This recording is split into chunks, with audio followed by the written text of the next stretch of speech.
Switching to the relationship with parents at this age, again, this is going to be kids between like 6 and 11. During this time, parents are going to spend less time with their kids. And this is obvious because now they are in school. So parents act more like managers, gatekeepers. They provide scaffolding, basically, to help them get things done, which we talked about before. Trying to get them to be responsible for themselves, propping them up, and then removing the scaffolding, and then hopefully they're able to stand on their own. Basically, things self-regulate on their own, being live their own lives. Also, using less physical punishment at this age, so the kids are getting spanked less. It's more about depriving them of things. Creating a sense of guilt is another way of doing it, and reminding the child that they are in control of themselves. There's a term for this too, related to this, called co-regulation, where the parents provide general supervision, but the kid is in control of their moment-to-moment self-regulation.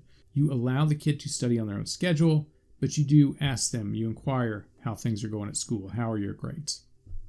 So in theory, they're becoming very independent unless they have things like helicopter parents. Then the ones that are overinvested in their kids' lives, those kids don't get to learn how to take care of themselves, and they can cause problems later on. We've talked about it.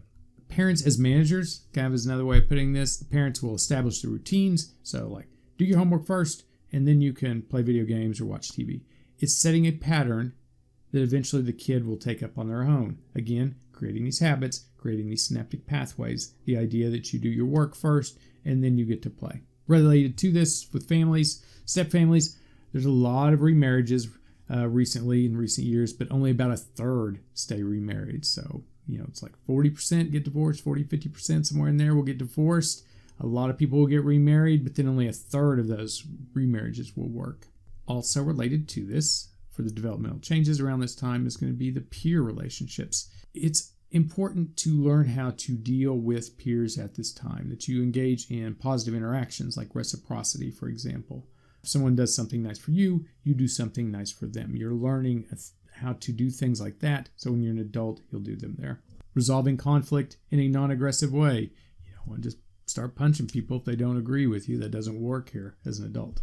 This stuff is linked to positive outcomes in adolescence and adulthood. So the textbook, they discuss a study that made a connection between being popular with peers and not being aggressive at 8 years old. So you're popular with your peers, you're not being aggressive, it's about 8 years old. That's related to your occupational status at 48 years of age. So that's crazy. We talked about this before, that once you get on a path, hard to get off of that path. And so some people, what's going on in their lives at 8 is predictive of how they're doing at 48. So low peer status in that study, what they found as a kid, was related to being unemployed and having mental health issues as an adult. So again, if you got a kid that's having issues, 6-8 years old, you definitely want to try to help them and get them on the right path. Again, developmental psychology is lifelong. I'll post a study. See what you think about this. The idea of low peer status as a kid that can lead to being related to being unemployed as an adult. Peer interaction is going to be less closely supervised by adults. And this can be a good thing or a bad thing depending on the people involved. If you have a kid that has been allowed freedom to figure things out, they'll have a better chance at knowing how to act responsibly with their new freedoms. If you have a kid that's kind of been held down hard by their parents, when they get away from their parents, they may not know how to act responsibly without their parents being around. So they may go a little bit crazy since their parents are not around to curb their behavior. Some of you have probably seen this, like you got the kids that come from the really strict background. But then when they get in their teens, they start to rebel hardcore. It's because for them, they did not learn how to act responsibly on their own when they were kids. They always had these, the threat of their parents hovering right above them. And when that threat's gone, it's time to, party.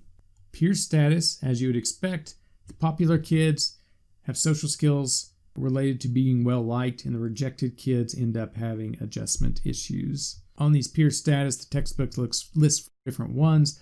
For the popular children, frequently nominated as a best friend and are rarely disliked by their peers. The average kids, they receive an average number of both positive and negative reviews, so average.